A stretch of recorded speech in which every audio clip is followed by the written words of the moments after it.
Nah, begitu lahir ke alam dunia, tubuh jasmani sudah sempurna seperti ini, ruh sudah ditiupkan lengkap. Ada Nurullah, Nur Muhammad, Nur Insan. Nah, pada saat kita tidur seperti ini, nah, Nur Insan tuh keluar. Makanya tidur suka mimpi, bukan? Oke. Saya akan cerita mimpi hari ini, ya. Semoga waktunya cukup. Tapi akan saya ceritakan secara saintifik. Nah, Nurullah dan Nur Muhammad tinggal di dalam diri, tinggal dalam diri. Makanya hati-hati kalau tidur. Makanya begitu bangun dari tidur ya bersyukur, ya Nur Insan balik lagi. Kalau tidak balik lagi ya itu ya kehilangan sukma. Jadi walaupun bernapas, kalau kehilangan Nur Insan ya tidak menjalani kehidupan. Nah, makanya ketika sudah bangun, Nur Insan balik lagi. Nah, ketika mati, nah ini mati.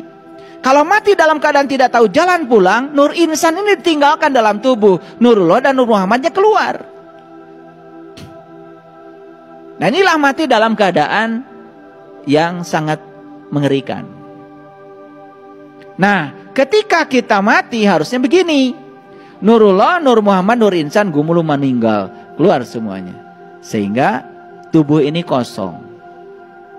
Nah, tubuh yang telah berhasil mengantarkan ketiganya menjadi gumulung manunggal, innalillah wa inna ilaihi rajiun, tubuh ini diterima dengan senang hati oleh bumi. Maka tubuhnya itu tidak lama di bumi. Hanya 40 hari sudah diterima oleh bumi. Nah, itu namanya mulih kajati mulang ke asal. Nah, sempurnalah kembali ke alam asal. Nah, inilah yang disebut dengan keabadian. Gitu. Nah, semua manusia itu ingin agar dia bisa mencapai keabadian yang semacam ini. Nah, tetapi banyak yang tidak tahu caranya. Disitulah perlu bimbingan seorang guru. Guru yang sudah mursyid tentu saja. Guru yang sudah mengalami. Bukan orang yang mengajarkan kita nyebrang ke laut sementara dia sendiri belum pernah nyebrang laut. Ya, tetapi kok banyak yang percaya ya sama dia. Luar biasa. Ya. Saya sering mengatakan kalau calo itu nggak pernah tahu tempat yang dituju. Jangan dikira loh di Cicahem calo yang bilang Garut, Garut pernah ke Garut. Mungkin belum pernah ke Garut. Tapi selalu ngajak kita ke Garut. Bahkan menunjukkan ini bis ke Garut. Padahal dia belum pernah ke Garut. Mungkin. Namanya juga calo. Paham ya? Nah, kita balik lagi ke sini. Jadi kemana jiwa itu pergi? Tentu saja jiwa itu menyatu kembali ke alam asalnya. Memenuhi ayat innalillah wa inna ilaihi rajiun. Kembali ke kekosongan kembali. Bisa mengerti? Oke, kita lanjutkan.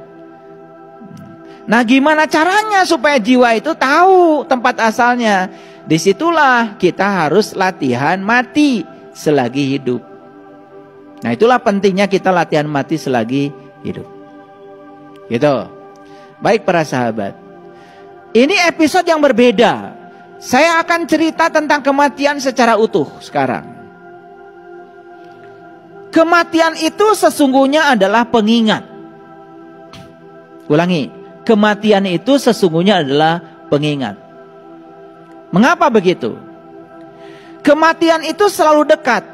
Dan kematian itu persis seperti bayangan kita. Iya.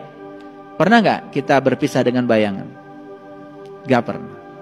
Nah, kematian itu dekatnya dengan kita seperti bayangan dengan kita itu. Kematian itu. Cuman kita mungkin tidak menyadarinya.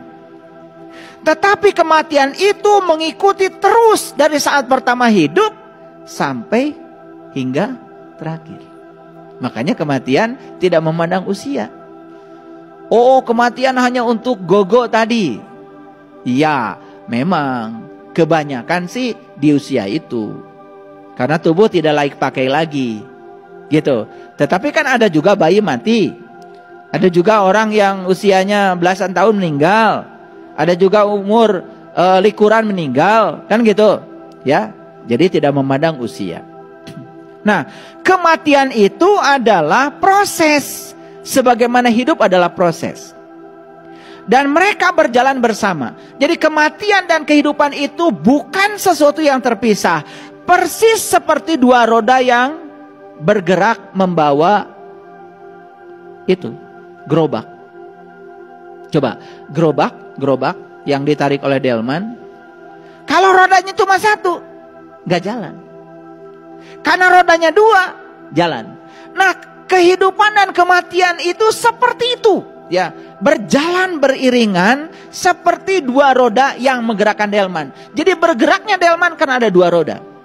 Tidak ada kematian kalau tidak ada kehidupan. Tidak ada kehidupan kalau tidak ada kematian. Jadi kematian dan kehidupan itu seperti kita dengan bayangan. Jadi pahami bahwa sebetulnya kematian itu bukan sesuatu yang terpisah dari kehidupan. Lihat saya semuanya. Sekarang saya sedang bernapas. Napas itu cuma dua, masuk dan keluar. Masuk dan keluar. Saat napas masuk saya hidup. Saat napas keluar saya mati. Saat napas masuk saya hidup. Saat napas keluar saya mati. Jadi sebetulnya sekarang kalau disadari, kita ini sudah mengalami hidup mati, hidup mati, hidup mati terus menerus. Sehingga saat kita keluar napas gak masuk lagi, disebutlah napas yang terakhir. Makanya orang meninggal sering disebut telah menghembuskan napas yang terakhir. Artinya napas keluar gak balik lagi. Kemana napas ini? Bukankah ke sini? Kemana napas ini? Bukankah ke sini? Ke sini. Udah gitu aja. Mati cuma begitu kok. Napas ke sini gak balik lagi. Kemana napas? Ya ke sini. Gitu aja. Pikirkan. Disitulah kita harus tahu dan sadar. Orang yang mengatakan Allah itu sebagai sosok yang ada di langit, gak masuk akal. Bagaimana belum bisa menjangkau? Tuh, di sudut sana. Ada nyamuk sedang bertelur. Tidak mungkin dia bisa bertelur tanpa kehadirannya. Kalau beliau sosok, bagaimana bisa menjangkau semuanya?